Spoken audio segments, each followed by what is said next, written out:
경찰이 캄보디아에서 송환된 피의자 64명 가운데 59명에 대해 구속영장을 신청하는 등 수사를 이어가고 있습니다. 또 오늘 캄보디아 경찰과 양자회담을 열고 코리안 데스크 설치 등 앞으로 협력 방안을 논의한다는 계획인데요. 현장 취재기자 연결해 알아봅니다. 윤태인 기자. 네, 경찰청 앞입니다. 경찰이 캄보디아 송환자 대부분에 대해 구속영장을 신청했다고요? 네, 경찰은 송환 피의자 64명 가운데 59명에 대해 구속영장을 신청했습니다. 경찰은 이 가운데 검찰이 58명에 대해서는 영장을 청구하고 1명은 불청구에 석방했다고 밝혔습니다.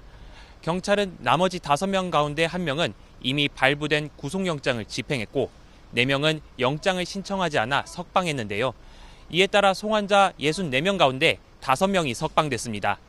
지역별로 보면 충남경찰청이 45명 전원 구속영장을 신청했고 경기 북부경찰청은 수사 중인 15명 가운데 11명에 대해 영장을 신청했습니다.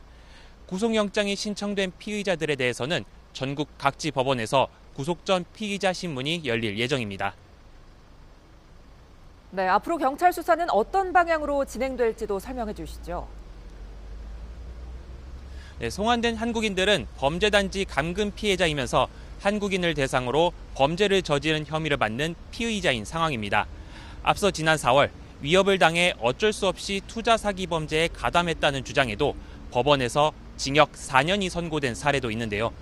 당시 재판부는 피고인이 자신의 행위가 범죄일 수 있다는 점을 알았던 것으로 보이고 숙소에서 일정한 제약을 받았더라도 자유가 완전히 제한됐다고 보기 어렵다며 선고 배경을 설명했습니다. 따라서 경찰은 송환 피의자들이 불법성을 알고도 적극적으로 범죄에 가담했는지 등을 따져볼 것으로 보입니다. 오후에는 캄보디아 경찰과 회담도 예정돼 있다고요.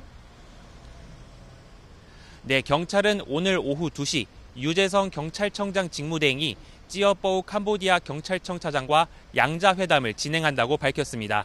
경찰은 이번 회담에서 사기 범죄에 대한 우려를 전달하고 양국 경찰의 협력 강화 방안과 코리안 데스크 설치 등을 주로 논의할 예정입니다. 경찰은 현지 파견이 필요하다는 내부 의견과 교민들의 의견을 반영해 장기적으로는 코리안 데스크 설치가 필요하다는 의견을 전달할 것으로 보입니다. 지금까지 경찰청에서 YTN 윤태인입니다.